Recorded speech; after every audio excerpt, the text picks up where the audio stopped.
which is also the start of the legislative year. And also the high point of this morning's session will be the delivery of the throne speech by the Governor General, His Excellency Sir Patrick Allen.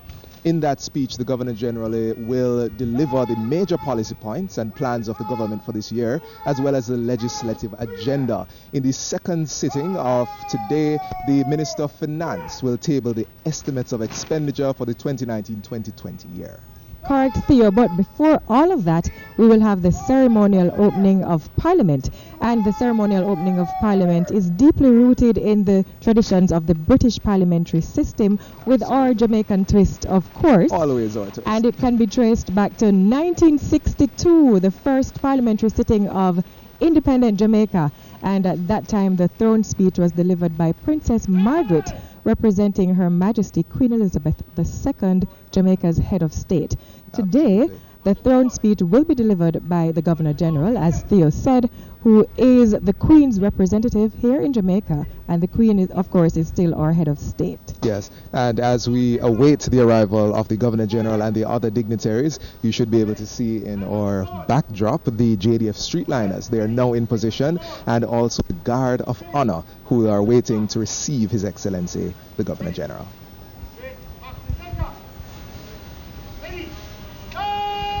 You know, all the things that we see today, it may seem as if, you know, this is just what they do, but all the colors that we're seeing, and we'll talk about that much more a little later, the positions that the streetliners are in and the Guard of Honor, all of it is deeply meaningful. As Lorraine mentioned, it all has deep significance, which is coming from a long time ago. Absolutely. So, and despite the weather we may be experiencing today, it does nothing to dampen the ceremony and the pomp that we see here. And of course, we know that supporters of both political parties are at either end of Duke Street waiting to catch a glimpse of their political representative, their member of parliament. Absolutely. And as in years past, both parties will march from either end of Duke Street and enter the building behind us, which is Gordon House, where Parliament meets, and the Governor General, he will be the last to arrive, receiving the two royal salutes. Then he will proceed inside to give the throne speech. All right, so stay with us as we bring you the ceremonial opening of the 2019-2020 parliamentary year. We're happy you could join us. We're glad to have you, and we will be guiding you through the day's proceedings right up until the Governor General delivers his throne speech. Stay tuned.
Right now we are seeing an aerial view of Duke Street. Magnificent. Look at the formation of the Jamaica Defence Force streetliners. Absolutely. And right there, I believe that would be to the right of your screen. You see the band. They were playing wonderfully not too long ago. And to see them march, Lorraine, and play and keep step in time, it truly is awe-inspiring. And a lot of rehearsal would have gone into all of what we're witnessing today. Oh, absolutely. And Theo, it's something that we do every year, but we shouldn't take it for granted. Not at all. Not at all. And we get to see the members of our service arms of the JDF and the JCF arrayed in colors like these, in finery like this. We don't usually see this on the day-to-day. It really is quite nice to see them in their ceremonial dress and carrying out ceremonial functions. And behind each member standing there now, we just saw them with, I believe those are called bayonets. Yes. What looks like knives. Right. And this gentleman standing here, you might think he has a flag in his hand, but these are actually what we call colors. And I think we'll dive down into the colors because they're very significant, both historically and to the units themselves. So we'll dive into those a little further in a short while. Today's Guard of Honor is furnished by a unit of the Jamaica Defence Force. Which unit is that, Theodore? I believe that is the 2nd Battalion of the Jamaica Regiment. And it should be noted that the Guard of Honor includes 4 officers and 102 other ranks. And members of the Jamaica National Service Corps, otherwise known as the JNSC, intake of 1,803, they are also included in the Guard of Honor. Seems we are having an arrival coming down Duke Street. And who might this be? I believe this is the Commissioner of Police, based on what the license plate is saying right here. Absolutely. And he arrives first. Mm-hmm. And that is Major General Anthony Anderson. Now, he took office on Monday, March 19, 2018. And before his assignment, Major General Anderson was serving as the National Security Advisor. And with his December 2016 appointment marking the first time someone was named in this capacity in Jamaica. Now, many of you may also know that prior to this, the Commissioner had a distinguished military career in the Jamaica Defence Force, spanning 34 years and culminating in his 6-year tenure as Chief of Defence Staff. And arriving immediately after the Commissioner of Police will be the man who took over from him as CDF, Major General Rocky Meade, Absolutely. who was recently promoted to Lieutenant General, and this promotion will take effect tomorrow, February 15. Yes, and that is a historic promotion, as I believe it's the first time. It is the first time that rank has been awarded in the JDF. Right, the Guard of Honor has received the Commissioner of Police, saluting smartly, and now they await the next arrival, will be the Chief of Defence Staff, Major General Rocky Meade.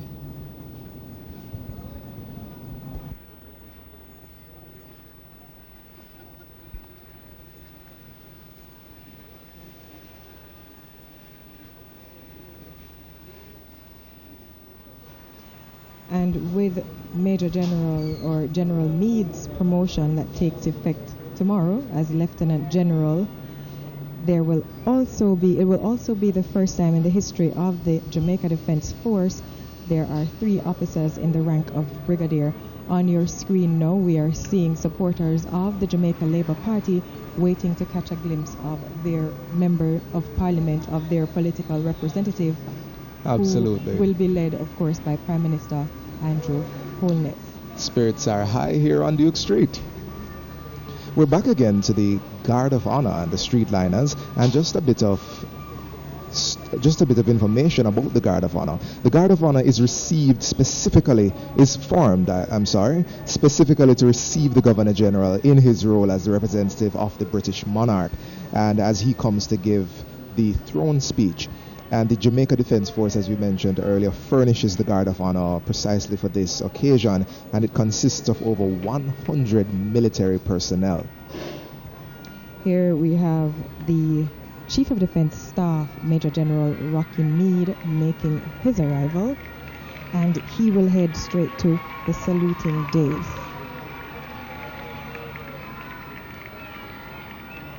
And a little different from the general salute that we often witness, the Chief of Defense Staff will receive a sword salute. On screen, we're seeing Dr. Peter Phillips, the leader of the opposition, making his way along Duke Street, waving to supporters as he goes.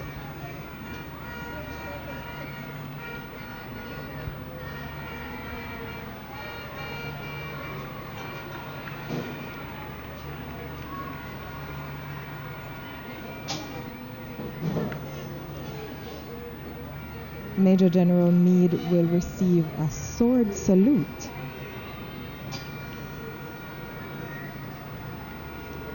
I've always been fascinated by the dress and the ceremony that accompanies these events. It's amazing. The deep significance behind it. As he makes his way up to the dais.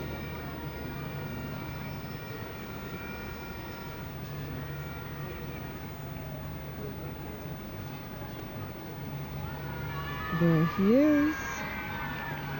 Just checking to make sure all his troops are in place. There's and are the salute. ready to receive the Governor General. Now, Theo, I was saying that with Major General Meade's promotion tomorrow as Lieutenant General, it will be the first time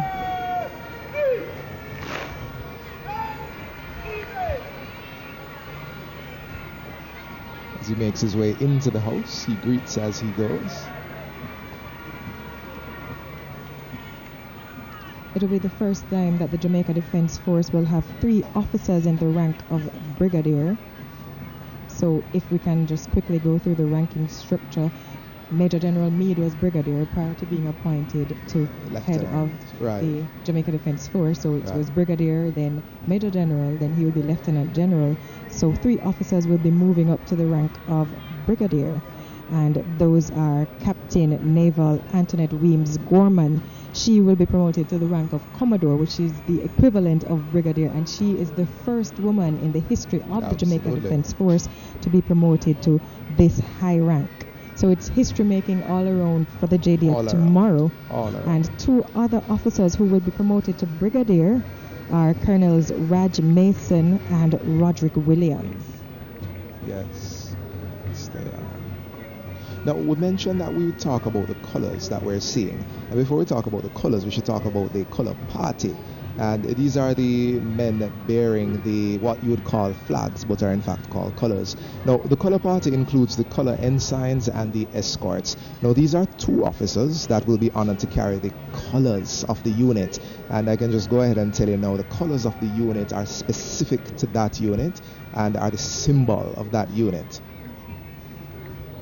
You may have seen a color that resembles the Jamaica flag, but that is known as the Queen's color, and it symbolizes the Queen as the monarch of Jamaica's head of state. We have other dignitaries arriving at this time. They will assemble in the House of Representatives in Gordon House. So it's a joint sitting of the House of Representatives and the Senate. They are arriving ahead of the Governor General, and they will be seated inside Gordon House awaiting the Governor General's arrival and his delivery of the throne speech. Yes, I believe we're specifically seeing the arrival of members of the Senate, but we're waiting. There we have the President of the Senate, Senator Tom Tavares Finson, greeting as he makes his way inside.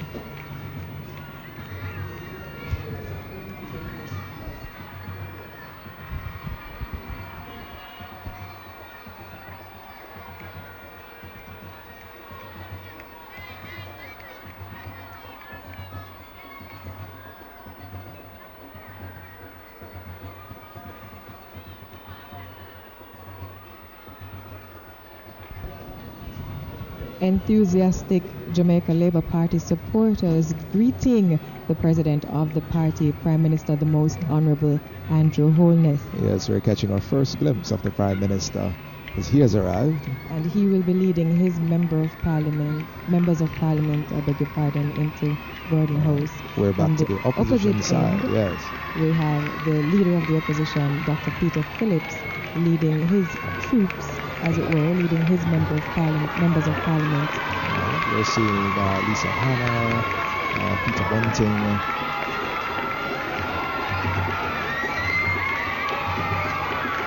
all making their way down Duke Street to cheers and applause as their supporters have come up.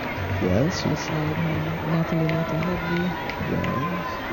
And of course the People's National Party MPs are one short today, having lost the Member of Parliament for East Portland, Dr. Linda Bloomfield. Yes, and we take a moment to acknowledge that loss to our House of Representatives.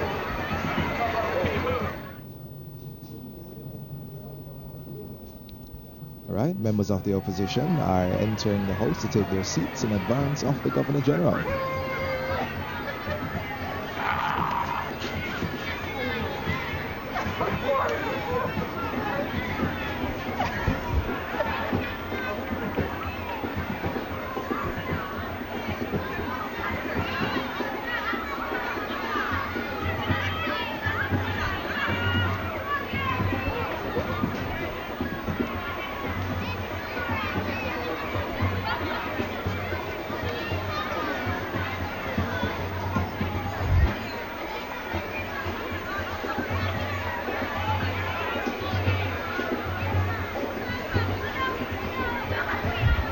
We also have some youngsters out here for the festivities, looking on quite excitedly.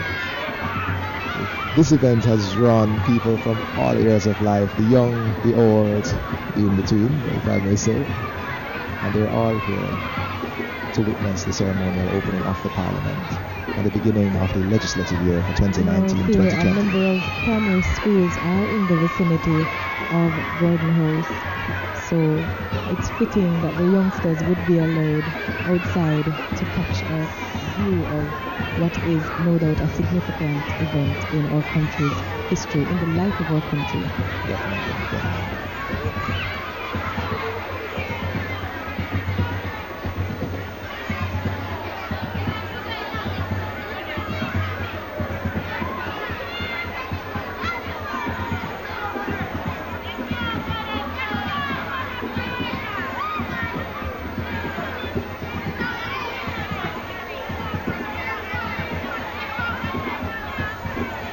Leader of government business.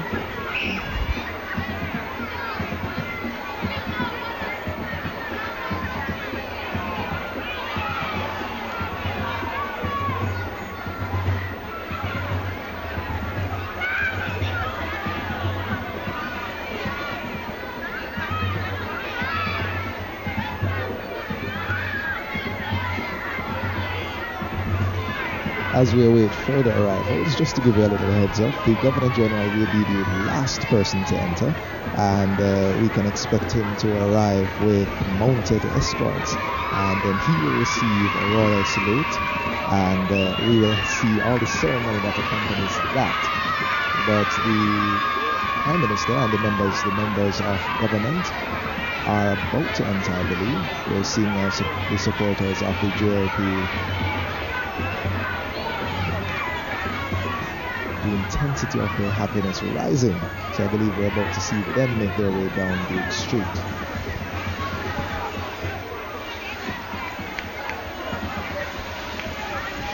On screen earlier we saw Senator K.D. Knight, opposition senator, going into Gordon House ahead of the Governor General's arrival.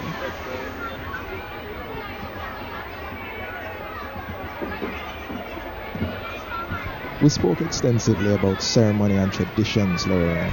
It is the tradition that members of Parliament from the House of Representatives and the Senate, aligned to the People's National Party, will enter Parliament by walking from the southern end of Duke Street, and those aligned to the Jamaica Labour Party normally walk from the northern end.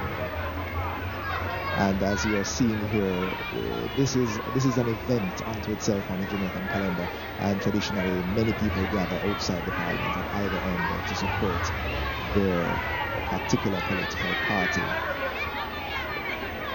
And generally people who attend, including the politicians, they dress up. Hats are always a big deal among the ladies. And Theo, some say the Jamaica Labour Party members will walk from the northern end of Duke Street because this is where they used to assemble at the BITU headquarters, which is a little further up the road.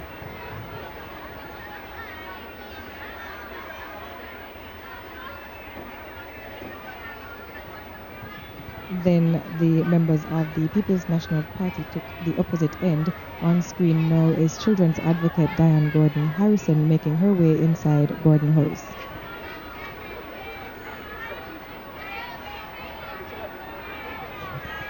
And the members of the opposition or the People's National Party, they will walk past Headquarters House, or they walked past earlier because of course they are inside Gordon House, which is the old House of Parliament, and Headquarters House is now the office of the Jamaica National Heritage Trust.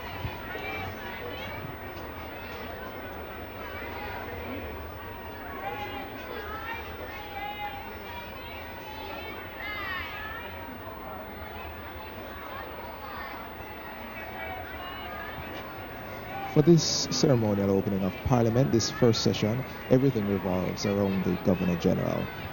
In the Governor General's throne speech, we expect the priorities for the new fiscal year to be outlined, and at the conclusion of the throne speech, the end of the ceremony, that will be the end of the ceremonial opening of Parliament.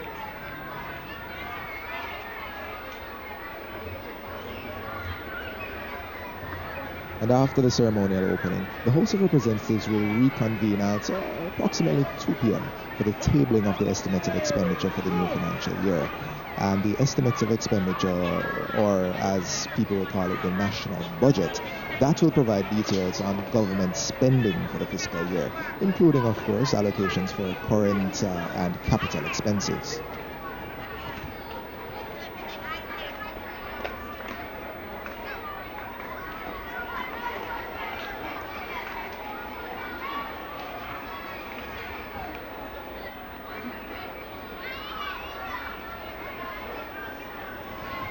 On screen now, the Governor General and Lady Allen are making their arrival. Governor General, His Excellency Sir Patrick Allen, and Lady Allen are making their arrival.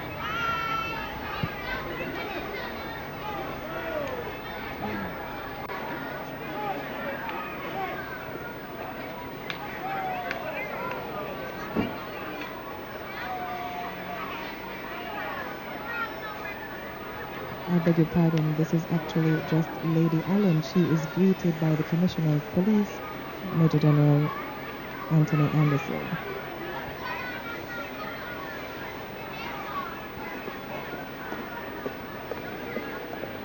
There's an example of one of the fabulous hats that we mentioned has become a deep tradition and a part of the ceremonial opening of Parliament. And Lady Allen will be escorted inside Gordon House by the Commissioner of Police.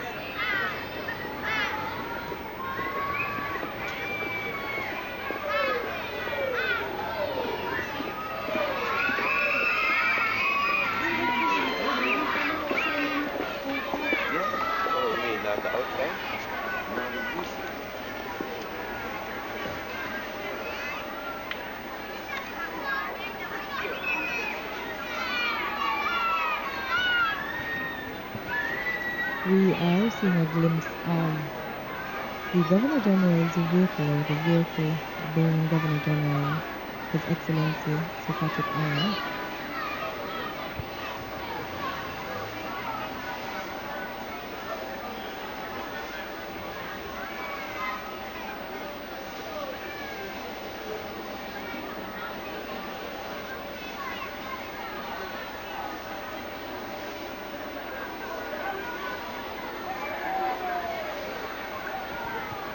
Duke Street, from a perspective we don't normally get to see above. Mounted escorts, Lorraine, Yes. accompany the Governor General as he walks onto the red carpet, but they're now accompanying his vehicle as he makes his way down Duke Street. We see the JDF Street liners and the Guard of Honor have come to attention to welcome the Governor General.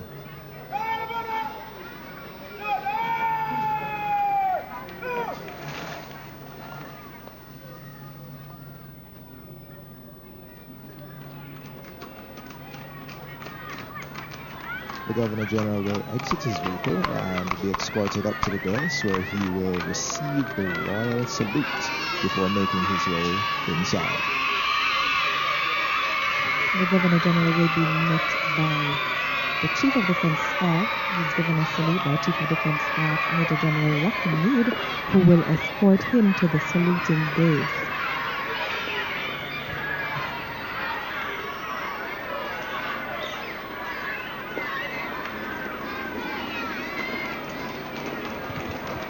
Mounted escort making their way off screen while carrying the Queen's colours.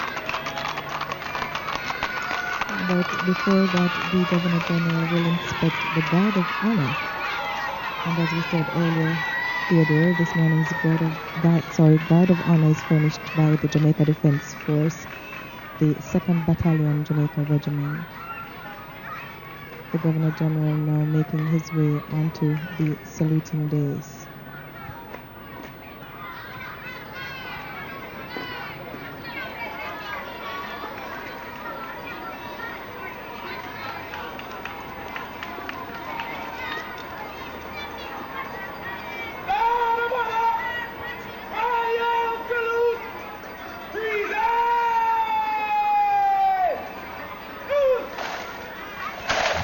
This is the first of two salutes that the Governor General will receive.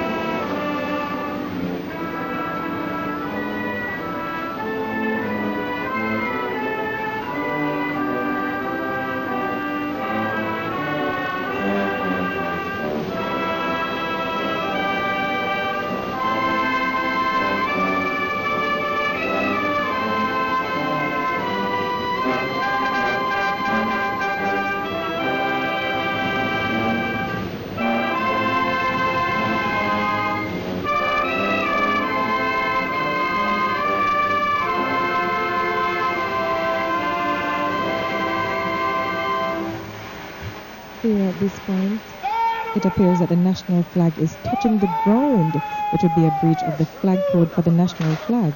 But as Theodore said, this is in fact the Queen's colour, which is in the design format of the national flag, and it does properly touch the ground as a sort of supreme compliment to the head of state, or in this case, her representative, the Governor General. And now, after the rendition of the national anthem, the Governor General will proceed to inspect the Guard of Honor.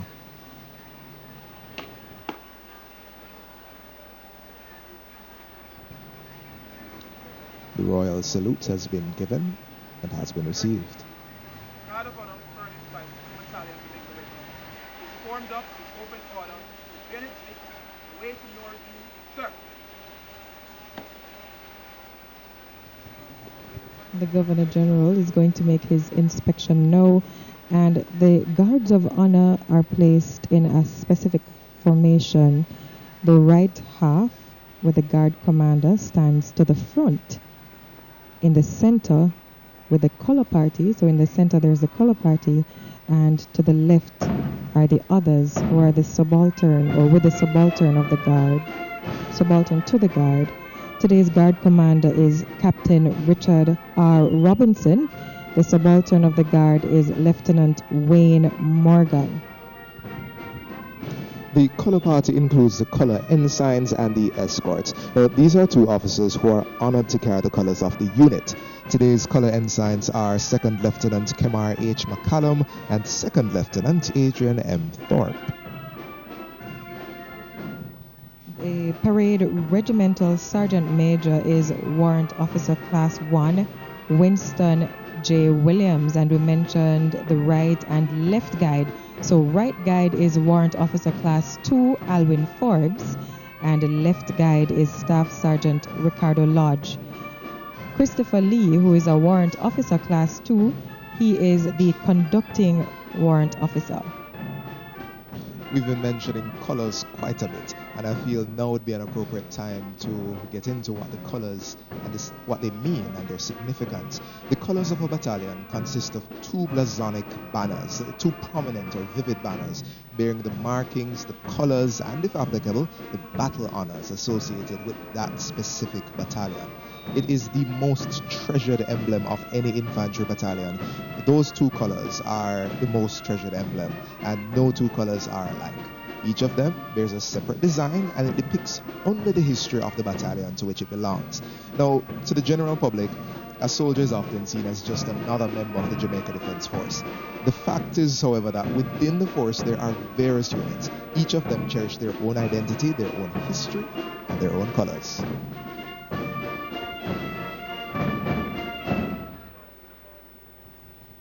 After the inspection, the Governor General will receive the second salute, so he will make his way onto the saluting dais once more for the second salute. And today's color escorts are Staff Sergeant Cecil Johnson, Sergeant Winston Henry, and Sergeant Lascelles Burke, while Drum Major of the Master Bands is Staff Sergeant Paul Dunkley.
So if you were just tuning in just now and you hadn't heard before, don't be alarmed. The national flag did not touch the ground. What you saw was the Queen's color, which is in the design format of the national flag. So the Chief of Defence Staff will now escort the Governor General inside Gordon House. And here we have members of the ruling Jamaica Labour Party led by Prime Minister the Most Honourable Andrew Holness making their way inside Gordon House. And beside the Prime Minister is his lovely wife, Juliet Holness, Member of Parliament for St. Andrew East Rural. And standing just behind the Prime Minister, we see Dr. Nigel Clark, the Minister of Finance and the Public Service. He will feature very heavily in this afternoon session. Yes, he will, and making her way into Parliament for the first time as Minister of Science, Energy and Technology, Favour Williams, whose assignment took effect today. We also see Minister of Foreign Affairs and Foreign Trade flanking the Prime Minister, Senator Camilla Johnson-Smith, the Attorney General, Marlene Malahoo Fort,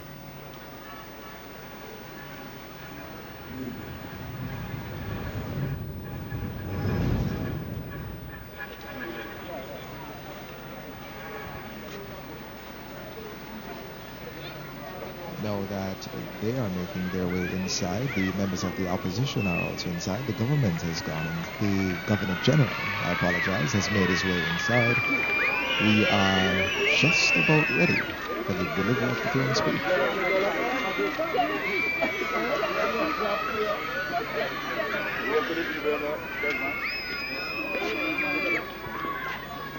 The government of Jamaica remains committed to achieving the objectives of the economic reform program. The primary objective of the reform program include maintaining an annual primary surplus of 7% of the GDP across the medium term, also achieving a debt GDP ratio of 96% or less by the end of financial year 2019-2020, and also maintaining adequate funding for social expenditure. Now, we're just giving projections here. The Governor General will be the one who will decisively state the objectives for the financial year.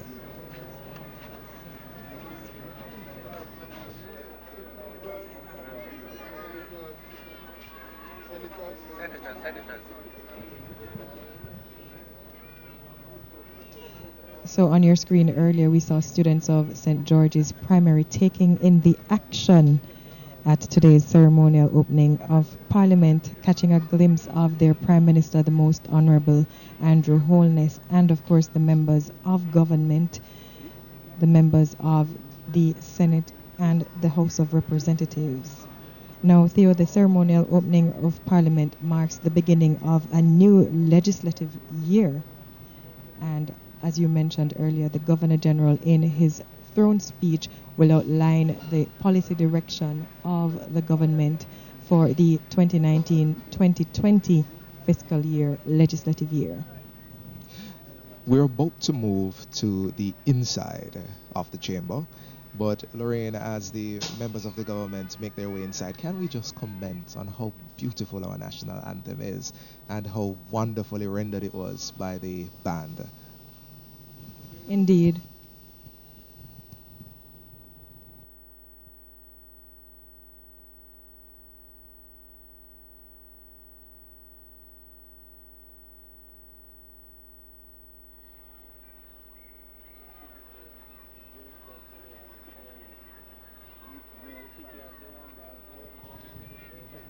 And Theodore, we know that plans are underway for the construction of a new parliamentary building.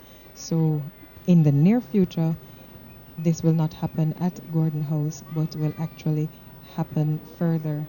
Is it up or down? Further up the road. In that direction, on yes. the Heroes Circle land. Absolutely. So a competition is now underway for the design of a new parliamentary building. 5 local architects, local teams of architects have been chosen, have been selected, and their designs are on display right now at the National Gallery. And if you can't make your way to the National Gallery, I believe the designs are also being displayed on social media.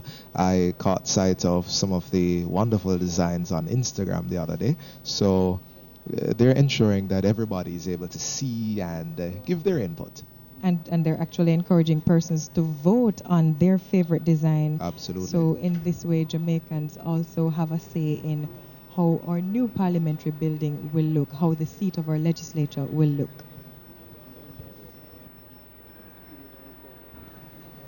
Right, so we're seeing again an aerial view of Gordon House itself. The streetliners, the JDF streetliners, and the Guard of Honor arrayed in their ceremonial dress.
There has been great hope across the country and action towards prosperity.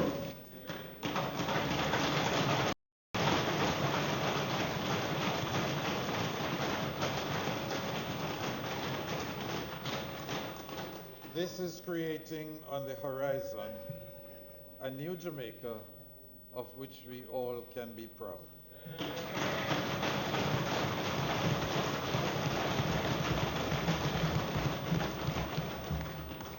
Although for some it is viewed as a mere ritual, the throne speech plays an important role in outlining the priorities of the government for the new financial year, bringing together all arms of the state in partnership towards building the new and the prosperous Jamaica.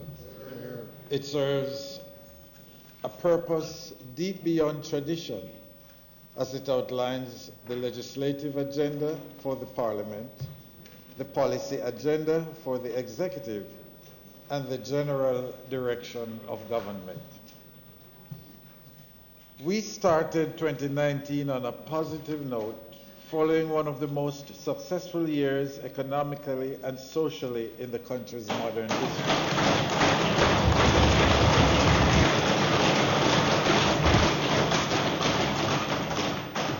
Employment in Jamaica has never been higher.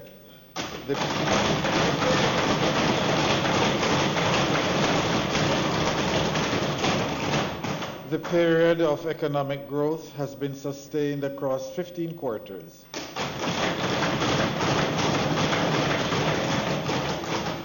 Significant infrastructure projects across the island that promise to enhance efficiency and productivity are underway.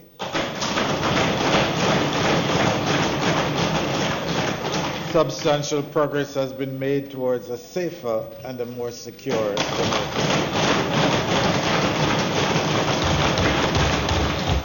Honorable members, crime and violence continue to be the greatest threat to the peace of the nation. Unity of purpose, commitment and determination from all Jamaicans and agencies of the state are required to overcome this challenge. It requires a shared vision, strategic planning, skill, and the dexterity in execution for us to achieve the peaceful and prosperous Jamaica that we all want. This administration has put in place tough and resolute measures to tackle crime. It must be noted that we had some success in 2018 with reductions in serious and violent crimes, Category 1, including 22% reduction in murders, 22% reduction in shootings,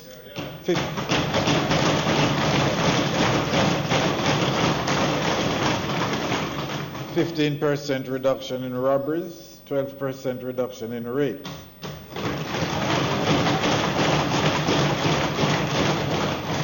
The government will continue on its multi-dimensional path of increasing the safety and security of all Jamaicans.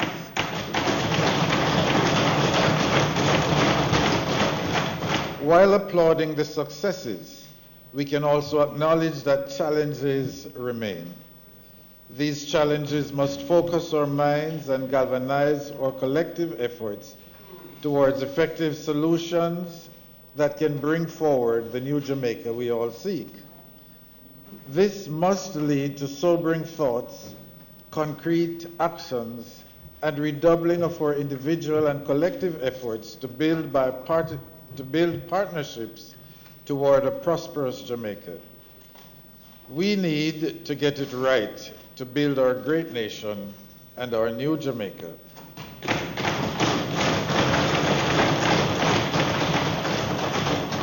A Jamaica where we respect each other, we are peaceful and safe. We have a society characterized by equity and justice.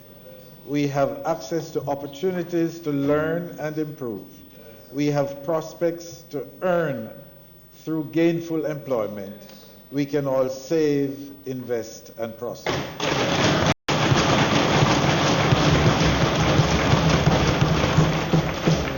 Honorable members, in order to achieve this, all branches of the Jamaican state, the entire government, all ministries, departments, and agencies must work seamlessly to achieve the desired outcomes, cognizant that their respective roles form a part of an entire solution. The Public Sector Transformation and Modernization Program remains a priority for the government to improve the quality of service delivery to the people of Jamaica. Following extensive consultations last year, a service excellence policy was developed and will be submitted to Cabinet shortly. This will form part of the government's thrust to transform and modernize the operations of the public sector, as rationalizing services will be even more critical in the future. This will be done through shared services, mergers, and divestments. In doing this, we will achieve a smaller, focused, more efficient and coherent group of public bodies. Inefficiencies in the procurement process across government must be addressed. A comprehensive public procurement training certification program and framework geared towards strengthening the capacity of public sector procurement practitioners was undertaken. 1,115 procurement practitioners were trained. The Office of the Cabinet has continued to strengthen results-based management across government ministries and selected departments and agencies in the areas of strategic planning, monitoring and evaluation, and performance reporting. Honorable members, consultations are continuing with civil society groups, government entities, and the private sector to further refine the draft regulations for the National Identification and Registration Authority Act. The government will continue the digitization of the records of the Registrar General's Department, work on the business process for enrollment, vetting, quality control, issuance, renewals, and consent identity verification in preparation for transitioning to a digital economy. The Housing Opportunity Production and Employment, HOPE initiative, is a training and apprenticeship program that provides an opportunity for the development of young persons through a system of National Service Corps in specific skill areas. The program engages unattached youth between 18 and 24 years old in training, education, or employment. Across all ministries, Hopers have played an important role and have been engaged in a range of functions, including electronic records management, surveys, filing, data loss preventative maintenance, vector control, construction, audit, and other duties. They are contributing daily while improving their employability.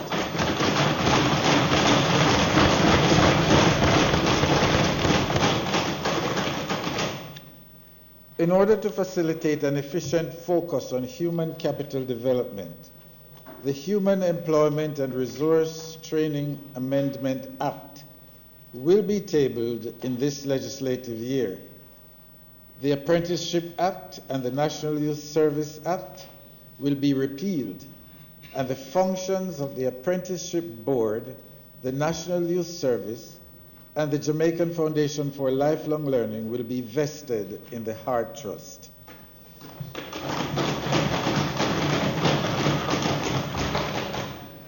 Honorable members, the Jamaican economy has recorded 15 consecutive quarters of economic growth.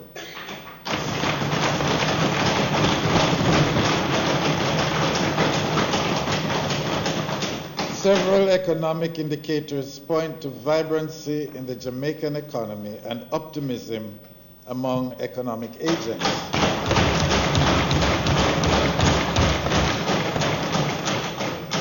Inflation remains low. Investment inflows are strong. Job growth is at record levels.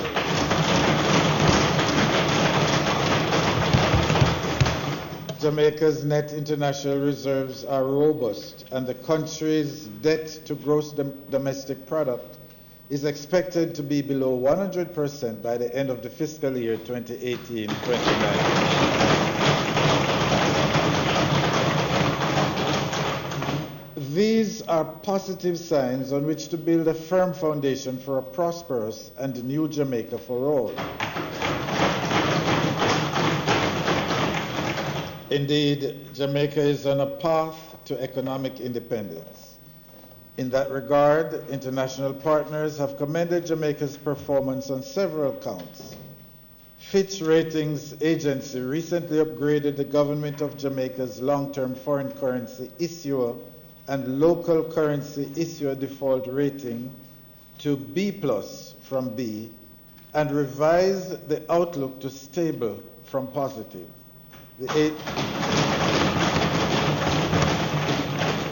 The agency also upgraded the country's ceiling to B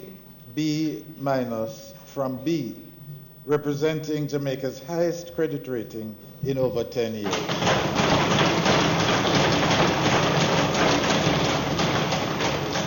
The government remains committed to the continuation of policies and programs that enable a stable macroeconomic environment that facilitates the economic growth required for sustainable and inclusive development. In keeping with the thrust to improve corporate governance, Cabinet approved the policy guidelines for the nomination, selection, and appointment of boards of public bodies and the issuance of drafting instructions to the Chief Parliamentary Council for the drafting of regulations to be informed by the sections of the policy guidelines.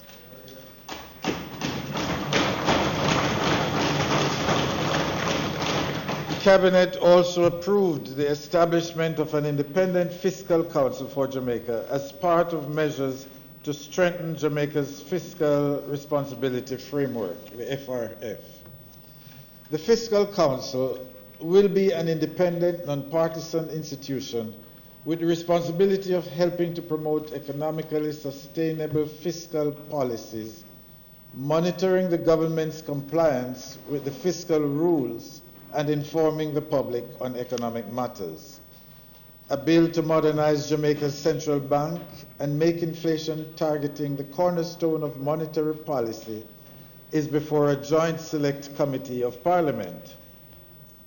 A modernized and strengthened central bank will institutionalize and entrench low, stable, and predictable inflation, which is a critical platform for any modern society. Ensuring access to finance and deepening financial inclusion is a key objective of the government. As such, the Microcredit Act will be tabled. That will provide a legislative framework for the private microcredit lending sector. Legislation to amend the Cooperative Societies Act and introduction of a prudential regulatory regime for credit unions will strengthen deposit insurance and reduce risk. Tax Administration Jamaica, TAJ, and the Jamaica Customs Agency, JCA, continue technology enhancements as part of measures to make revenue collection seamless, efficient, and effective. The JCA plays a crucial role in revenue collection and border security activities. The Customs Act will be modernized through the repeal of the existing act and replaced with a new act to be tabled this year. This year, Customs will bolster its non-intrusive inspection program, NIIP, through expansion and utilization of more modern cargo imaging scanners, fixed portal and mobile X-ray scanners with the use of X-ray technology for imports and exports at the marine ports and warehouses in Kingston and Montego Bay. Public financial management, PFM, including disaster risk management, border security, and sound public policies that will result in greater domestic savings, debt reduction, faster economic growth, and better social production or protection will also be a priority. Honorable members, in 2018, the government delivered on its commitment to institute stringent measures to disrupt criminal networks, protect our borders, and meet the challenges of the future by embracing technology and improving intra- and intercooperation and coordination.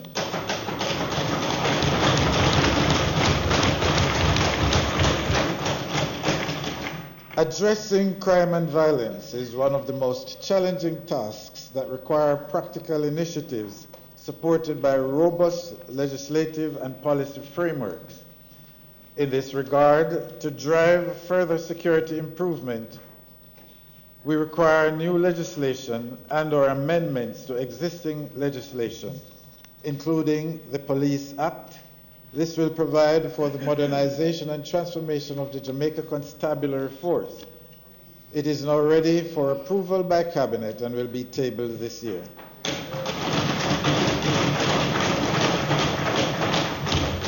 The Enhanced Security Measures Act will be developed and tabled this year.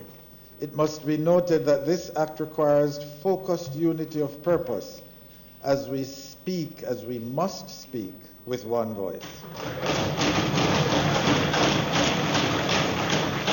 The National Security Council Act, which will introduce legislation to provide for the establishment in law of the National Security Council. Merger of the Police Services Commission and the Police Civilian Oversight Authority to facilitate the development of one oversight body responsible for the monitoring and evaluation of the performance of the police. Amendments to the Criminal Justice Suppression of Criminal Organizations Act, which is currently before a joint select committee of Parliament. This will be completed. Regulations to the Major Organized Crime and Anti-Corruption Agency, MOCA Act, are currently being prepared to give the necessary support. Amendments to the Firearms Act will be made to strengthen the legislation in keeping with international standards and obligations of the government of Jamaica. Amendments to the Proceeds of Crime Act, POCA, will ensure compliance with the recommendations of the Caribbean Financial Action Task Force, CFATF, the Mutual Evaluation of Jamaica, conducted in 2016, as well as to update the Act for greater effectiveness.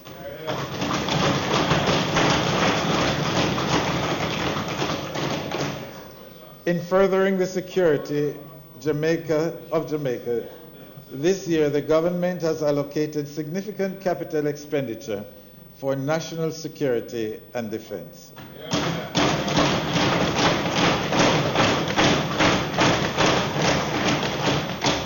Honorable members, the government has been fostering synergies to drive economic growth in several areas consistent with its growth policy.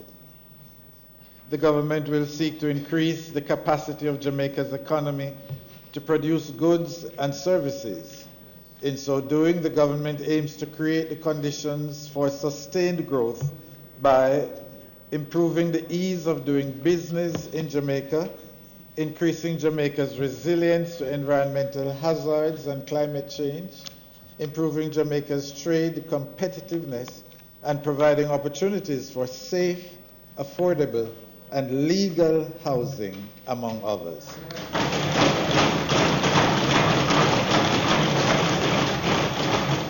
The government recognizes the need to promote efficient, sustainable, and inclusive development to ensure interconnectivity and properly functioning ecosystems. This guides the work done under its portfolio in the areas of water, works, housing, land, environment, climate change, and investments. Importantly, this year the government will undertake a comprehensive multi-agency national survey of squatter settlements to accurately ascertain the extent of squatting in the country. It will also provide critical socioeconomic, demographic, and environmental information on these settlements that will inform the policy development process as well as intervention strategies.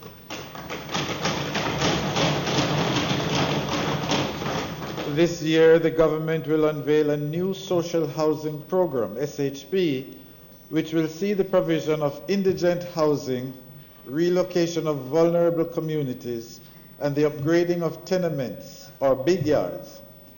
The new SHP will be administered under the housing component of the HOPE through which employment opportunities will be provided for Hope interns.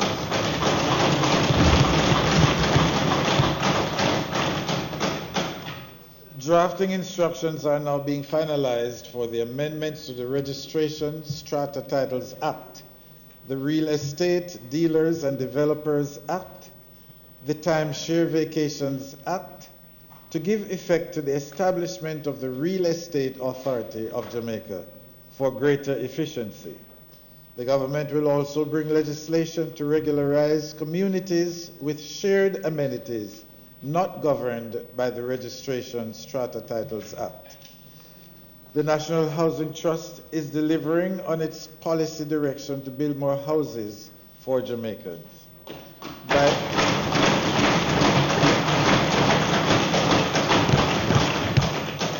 By providing greater access to funding and driving the creation of more housing solutions to the market, the NHT will be increasing its thrust to make home ownership a reality for more Jamaicans in 2019, 2020, and beyond. Additionally, the Trust will review its construction management processes, redesign and enhance its customer-facing systems, and implement an improved contributions accounting management system. The NHT strategic review, which was already tabled, will be debated in this Honorable House this year. This review will strategically inform the approach to the housing sector. This year, your government will table the National Investment Policy and the implementation of the action plan to improve the environment for both local and foreign investors. The policy to divest or seek public ownership in government continues. Norman Manley International Airport has been divested. The initial public offering, IPO, for the Wigton Wind Farm should be placed on the Jamaica Stock Exchange by March of this year, and there are others to be announced soon. The government continues engagement with various stakeholders, including the people, towards the government campus development for the modernization and development of the National Heroes Park and surrounding lands. The Houses of Parliament project continues apace with designs for a new Parliament building through a competition. This year, the government will complete the procurement of the relevant expertise for a feasibility study and social impact assessment. The government will be completing all the major infrastructure legacy projects underway in Kingston, St. Catherine, and Westmoreland.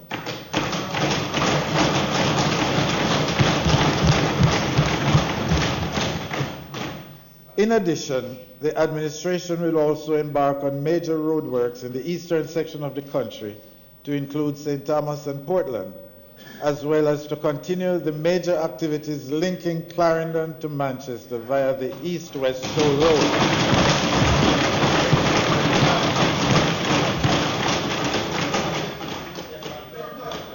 This with the intention to make the road network more resilient through the construction of bridges, retaining walls, and other features.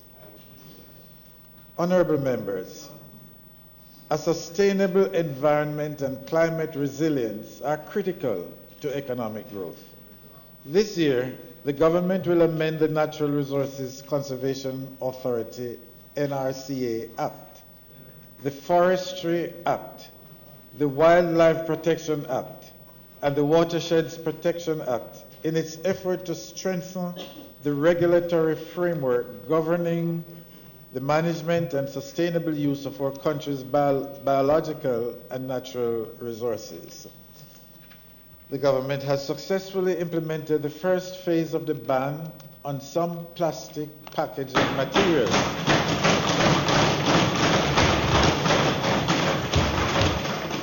And has announced its support of the private sector-led initiative to institute a deposit refund system on plastic bottles. This emanated from discussions at the National Partnership Council. The removal of these plastic from the waste stream will reduce the amount that end up in our gullies and other waterways, contributing to flooding in many urban centers. This year, the government will continue its focus on water by a significant increase in the budgetary allocation for rural water.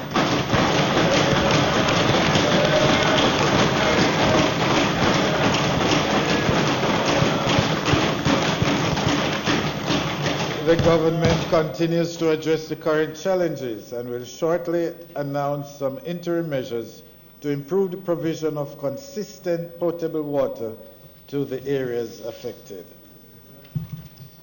Honorable members, continued focus will be placed on ensuring that an orderly society is created through fulfillment of the various stages of the life cycle. The government, through its strategies and programs, is committed to ensuring seamless transition from the early childhood through to the primary, secondary, and tertiary levels. Government has kept its commitment to examine the subsidies for secondary level students sitting exit examinations in 2019. It will cover the costs of all fees associated with examinations for up to 8 subjects for students on path and wards of the state who are eligible to receive that support.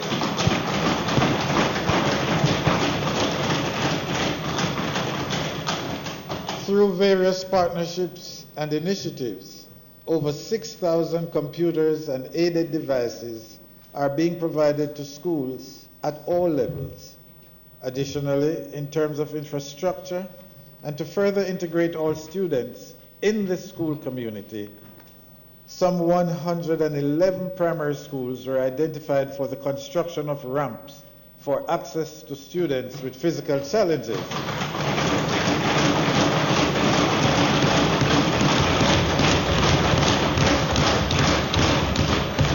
At a cost of $50 million. This is being done along with other infrastructure work in schools to maintain and improve the plants.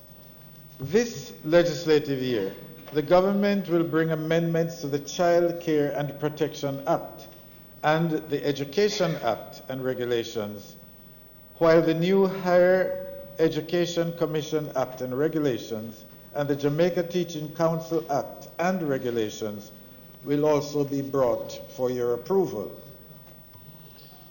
Ministry of Local Government and Community Development.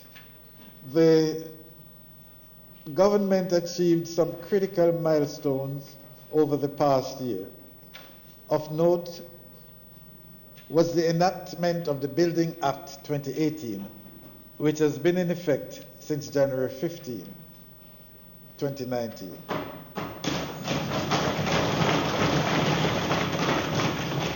The Act provides standards for the built environment, including the establishment of the building code, qualification of construction workers, and access for the physically challenged.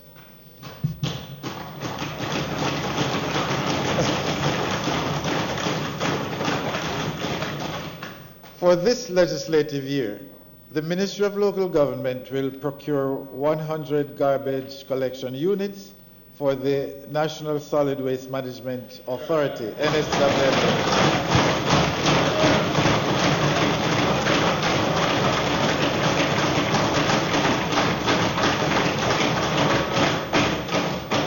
This will significantly broaden the capacity of the agency and improve responsiveness.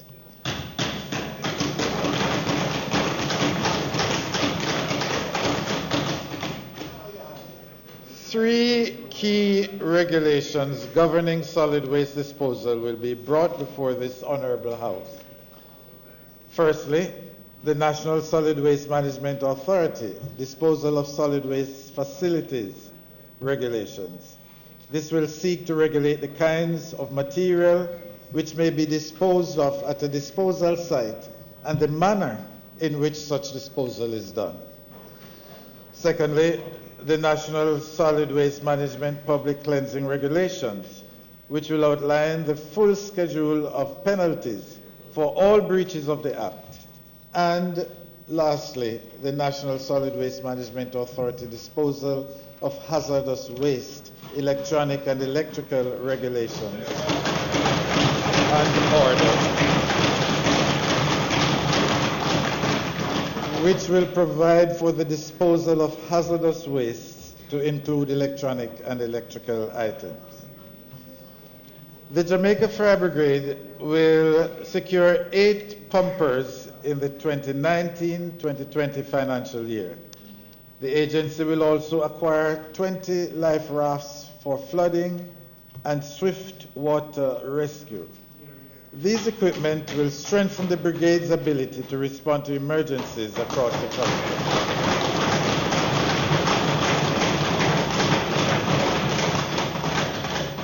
The government continues to work on the Human Services Bill, which will come before this Honorable House this year to replace the Poor Relief Act, abolish the Board of Supervision, transfer the functions of the board to the ministry, and modernize the structures through which human services are provided.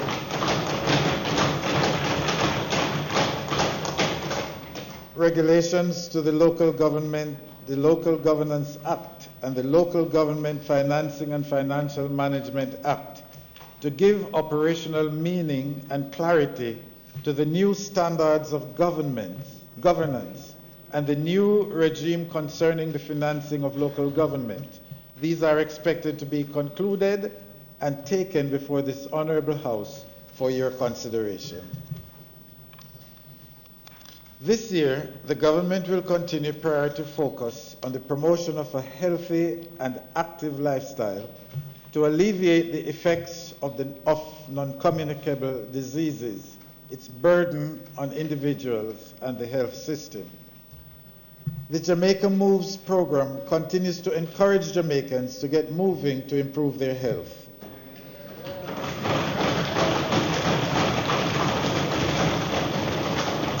The government will continue to review its health service delivery model, health financing options, and governance arrangements with the aim of improving efficiency of the public health system and providing better health outcomes. Among the achievements last year, the government expanded and strengthened the capacity of the public health sector to provide oncology service to combat the cancer epidemic through the operationalization of 2 linear accelerator LINAC machines, which are located at the St. Joseph's Hospital in Kingston and the Cornwall Regional Hospital in Montego Bay.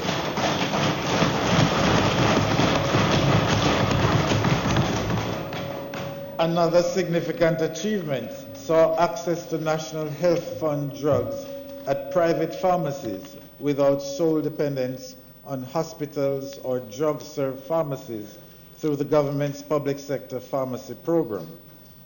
The government will further strengthen health services delivery this year.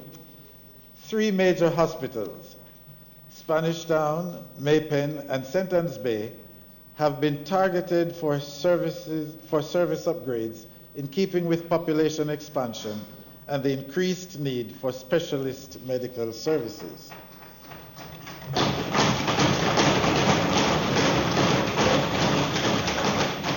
The government will be pursuing the development of a bill for comprehensive tobacco legislation in keeping with the country's obligations under the Framework Convention on Tobacco Control.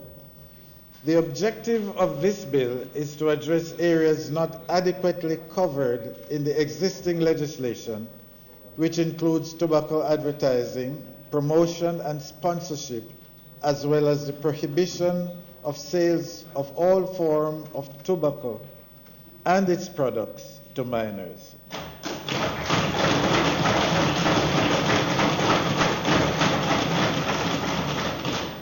Additionally, the government will be developing a national policy for the reduction of the harmful use of alcohol. The main objectives of the policy The main objectives of the policy will be to regulate the advertising, promotion, and sponsorship of alcoholic products, strengthen the health response to the harmful use, reduce road traffic accidents as a result of the use of alcohol, and to monitor and evaluate the public health surveillance measures.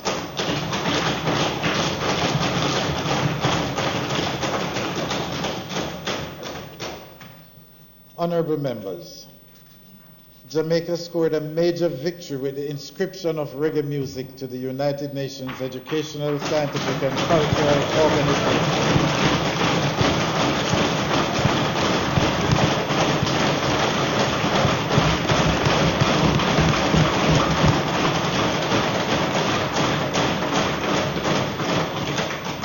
That is to UNESCO's list of intangible global cultural heritage of humanity.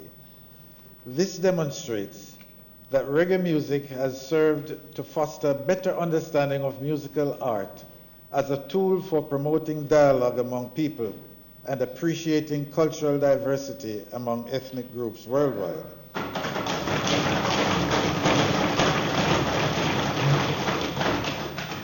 Our cultural heritage is important. In 2018, your government encouraged social inclusion through entrepreneurial training, capacity building, and development to enable communities such as Port Royal and others to take advantage of the opportunities from World Heritage designation. For this legislative year, the government will seek to amend the Jamaica National Heritage Trust, JNHT Act, to align Jamaica's valuable cultural heritage with global designation benchmarks and further promote Jamaica's culture.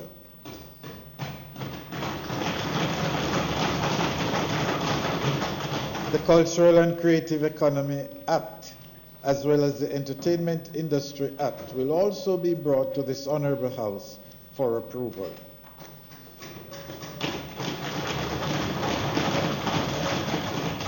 There will be continued review of key pieces of legislation to support the elimination of gender-based violence, including the Domestic Violence Act, Offences Against the Persons Act, and Sexual Offences Act. The Prevention of Sexual Harassment Bill will also be tabled.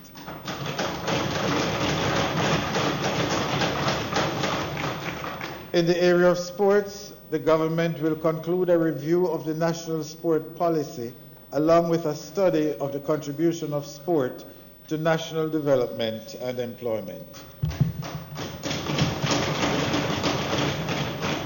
Honorable members, additional responsibilities were assigned to the Ministry of Industry, Commerce, Agriculture and Fisheries in 2018, with the inclusion of JAMPRO, the Exim Bank, Agro-Investment Corporation, and the National Irrigation Commission. These assignments to the ministry serve to add to the breadth and scope of its strategic objectives in accordance with its commitment to contribute to the Government of Jamaica's strategic priority of sustainable economic growth and job creation.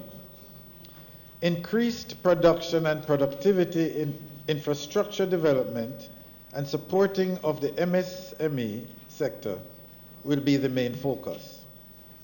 To grow domestic production, keen focus will be paid to crops and meat that support the import substitution agenda, as well as increased sales, exports, and large investors through targeting of CARICOM, the diaspora, and school feeding programs, hotel and restaurants.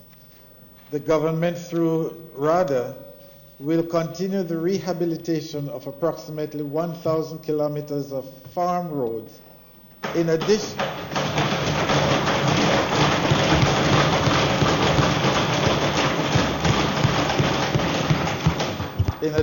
to embarking on an infrastructure development program for agro-parks and agro-economic zones.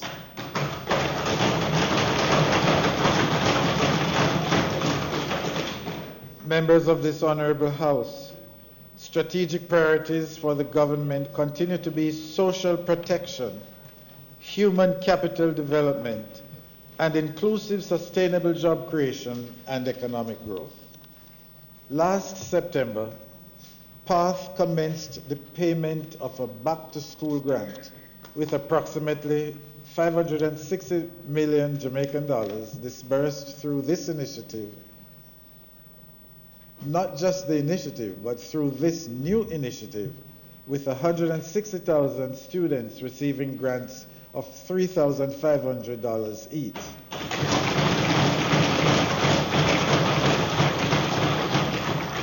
This will be an annual benefit paid to school children on PATH in the month of August. In order to promote financial inclusion, improve administrative efficiency, and reduce costs while ensuring greater accessibility and ease of collecting benefits, the government will be fully implementing the automated electronic payments to some 128,000 PATH beneficiary families. The government will also undertake a program to transition PATH families from welfare to work.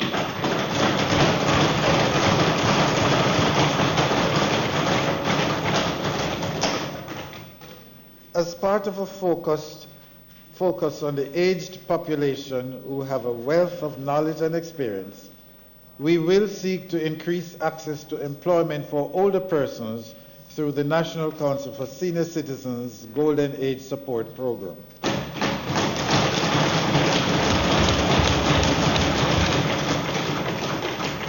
Honorable members, last year a total of 16,749 workers were placed in employment overseas through the Ministry of Labor and Social Security, and another 2,879 were placed through private employment agencies monitored by the MLSS.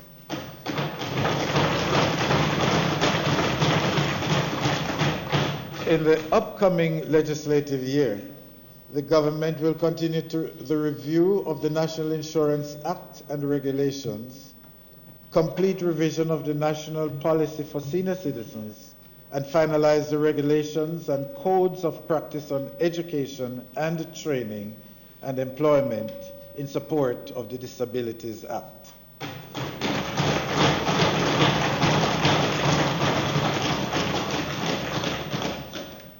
Following the most successful year in tourism in 2018, the government will set even higher targets for continued sustainable growth in that sector.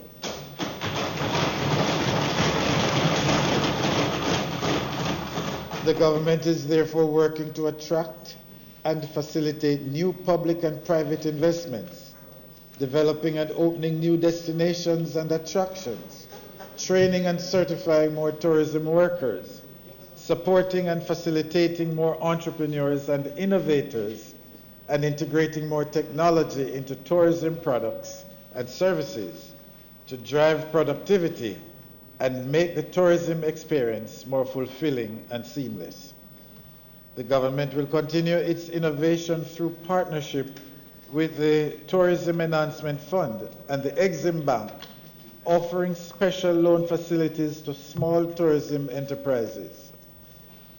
The facility offers loan of between $5 to $25 million to enable continued growth and sustainable development of the tourism sector. Starting this year, the program will be expanded to allow micro-sized tourism enterprise to access loans of less than $5 million.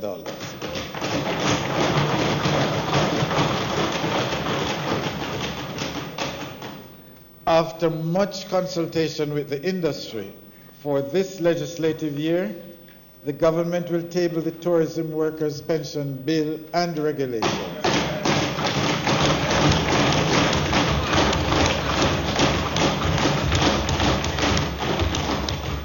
This bill will give tourism workers secure welfare during their retirement. The government will also seek the approval of this Honorable House to amend the Tourist Board Act to modernize the provisions of the Act and its regulations and strengthen the enforcement provisions. The government will also seek to amend the Travel Agency Act and regulations to bring more modern provisions in keeping with global industry standards. Honorable members, the government will be pursuing 4 main priority areas that are geared towards contributing to its strategic priority of inclusive, sustainable economic growth and job creation, and the Millennium Development Goal 7 to ensure environmental stability.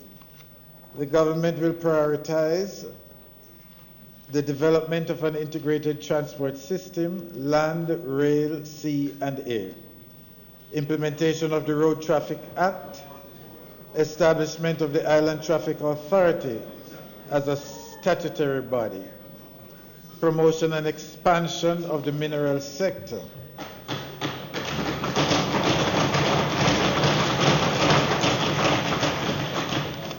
the transport and mining sectors are poised to play a crucial role in the transformation and development of Jamaica.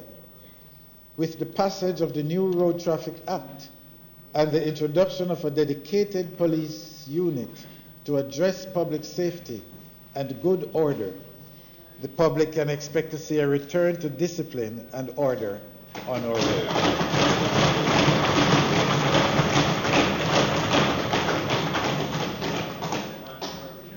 This year, the Transport Authority Act will be amended to allow for a new system to be implemented to address renewal of license on birthdays and extended license.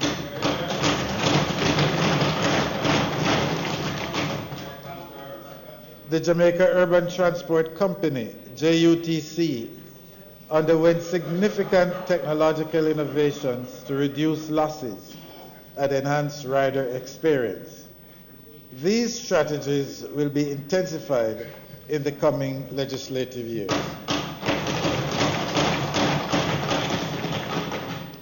Bauxite and alumina have produced many benefits to the Jamaican economy. Even after more than 50 years of mining in Jamaica, there are still huge quantities of high-quality bauxite available.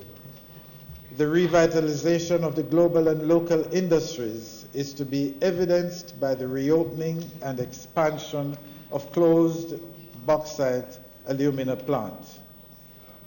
We will be improving the laboratory and begin upgrading the mines and geology department so that it can respond to the needs of a dynamic and demanding industry.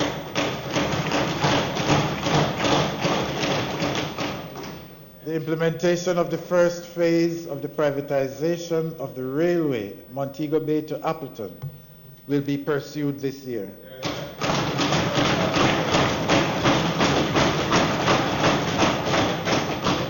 To include, in addition to rail-related implementation activities, facilitating the relocation of squatters, informal settlers, from within the rail reservation. Honorable members, government is taking a multi-pronged approach to implementing innovations and leveraging synergies. In this regard, the Airports Authority of Jamaica has devised and commenced further upgrades of the Ian Fleming International Airport.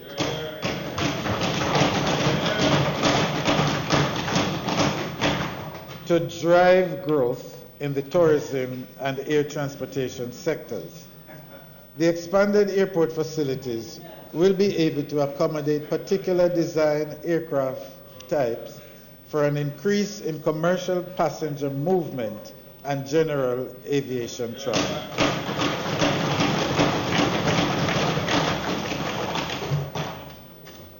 Honorable members, the government engaged in spearheading the most consequential modernization of the court system in Jamaica today.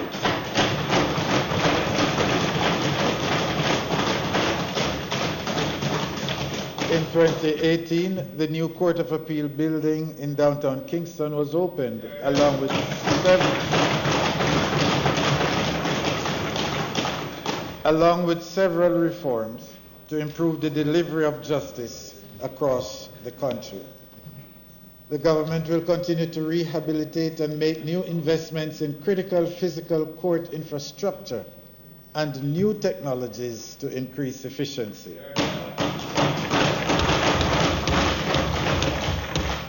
Additionally, this year the Ministry will establish 6 justice centers island-wide to coordinate alternative disputes resolution activities and enable easier access to justice services by members of the public.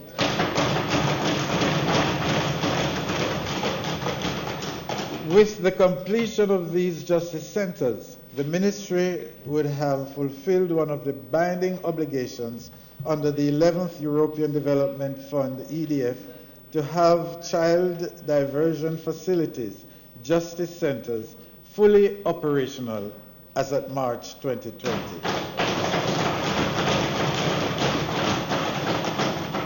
This year, the St. Catherine Family Court in Spanish Town will be completed to reduce the large caseload of family court matters in that parish.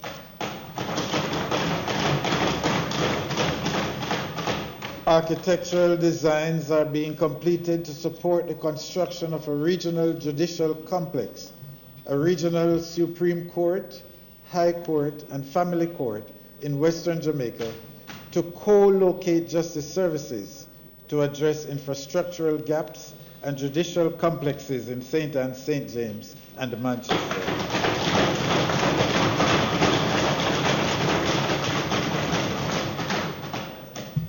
The government will implement an electronic case management system across the justice sector to ensure the timely disposal of cases and complete the installation of video and audio technology in 78 courtrooms across 19 courts to facilitate video evidence and electronic recording of evidence.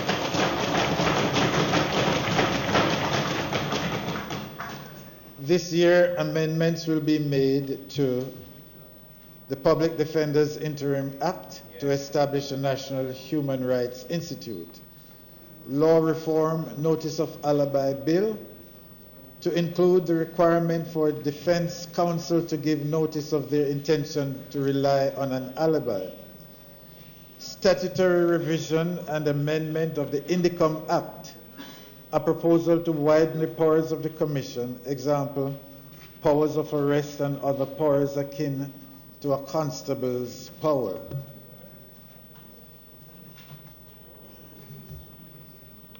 Honorable members, Jamaica's visibility and leadership in international affairs has been magnified over the past 3 years, and the government will use the momentum of an extremely active 2018 to build even further on the successes of Jamaica.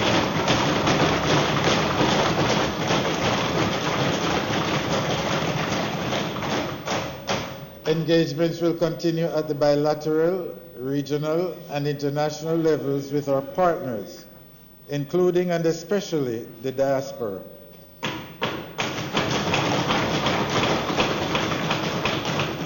The Ministry of Foreign Affairs and Foreign Trade will focus on the attainment of the Sustainable Development Goals derived from Agenda 2030 and their own Vision 2030. The primary objectives are to further Jamaica's inclusive, sustainable economic growth and job creation agenda, as well as the promotion of peace and prosperity for peoples across the globe.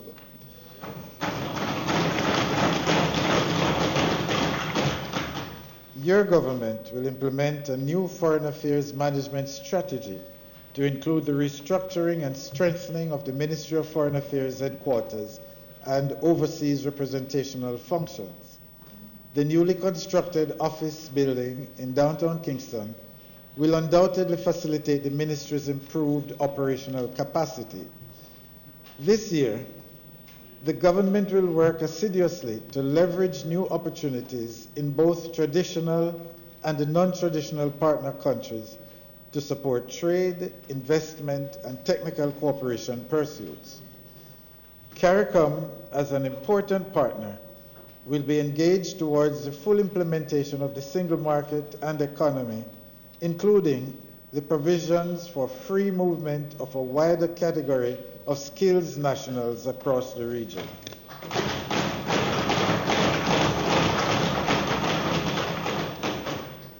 The conclusion of a robust post-Cotonou agreement between the African, Caribbean, and Pacific groups of states and the European Union is essential to maintaining the momentum of Jamaica's valuable partnership with the European Union, which remains Jamaica's most significant donor partner.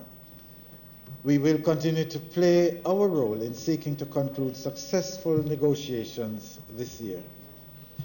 Honourable members, even as the United Kingdom prepares to exit the European Union in the coming weeks, the government has been ardently engaged with the rest of CARIFORUM in working towards the conclusion of an economic partnership agreement with the UK that mirrors the acquis of the current agreement with the EU, preserving preferential terms for trade in goods and in services.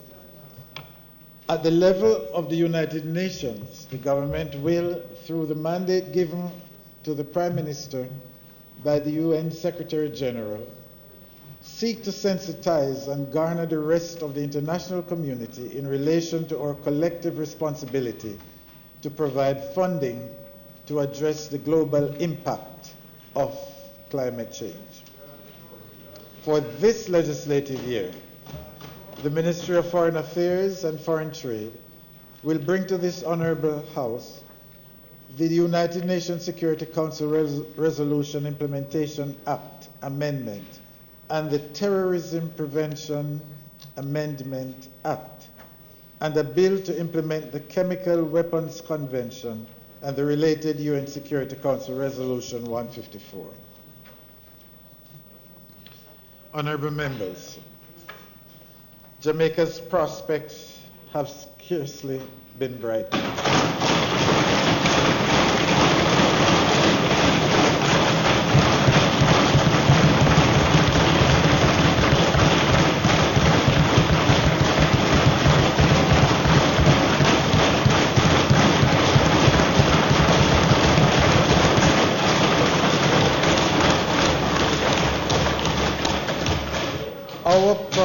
Our opportunities far exceed our challenges.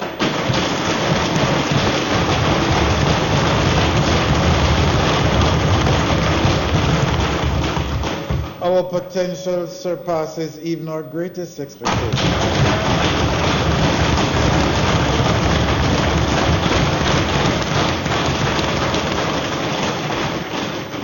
Jamaica is blessed. We all are blessed.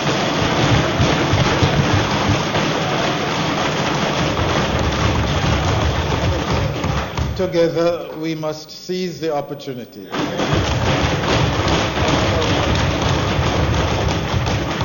Together, we must maximize our collective potential.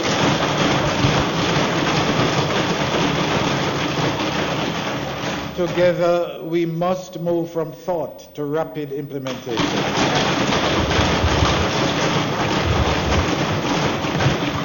Let us work in partnership to build a new Jamaica where the tree of prosperity is firmly rooted, delivering fruit for all Jamaicans.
Senate now resumed its sitting.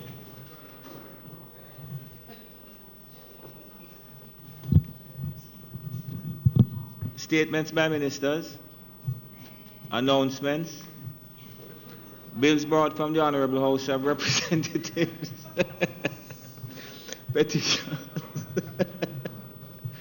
papers, reports from committees, notices of motions given orally, questions and answers to questions, Mr. President, motions that may be made at the commencement of the public business requiring notice, motions relating to the sitting of the Senate, motions for leave to introduce bills, the presentation of bills without the leave of the Senate first obtained, public business. Madam Minister. Mr. President, having heard a most excellent speech delivered from the Governor General today, which sets an ambitious and robust agenda for the work of the government ahead of us, I only wish to say that I look forward to working with all members of this honorable chamber to ensure that we play our role as given by the Constitution in ensuring that we pass good laws for the good governance and peace of Jamaica.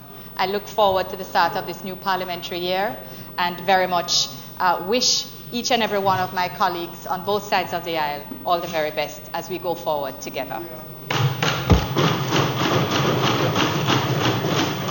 Thank you, Minister. Madam Leader. Mr. President, I echo the sentiments of the Leader of Government Business. I certainly look forward to the implementation of these promises which have been made. I commend the Governor General on outlining them, and I hope that at the end of the year, we will look back at them and say mission accomplished. I am particularly moved by a statement at the end that this country, our country, has a lot of potential and that together we can achieve the promise of a great future. So, Mr. President, we look forward to this legislative year, and we know that it can only be successful and can only be achieved if all of us work together. I trust that the atmosphere will allow for us to do so, if it pleases you. Thank you.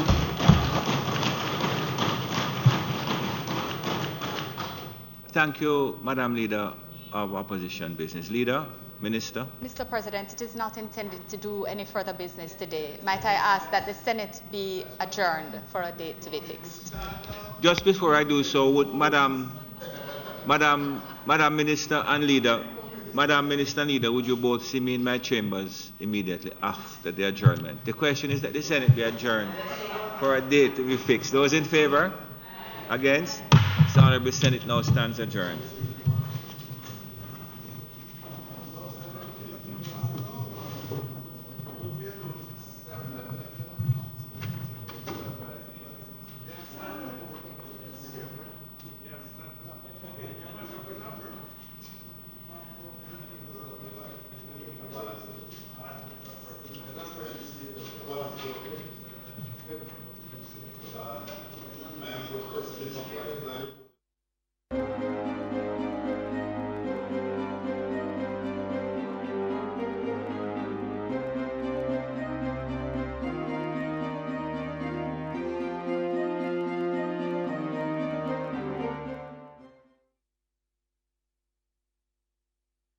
Did you know that the EU has been doing a lot of work in Jamaica?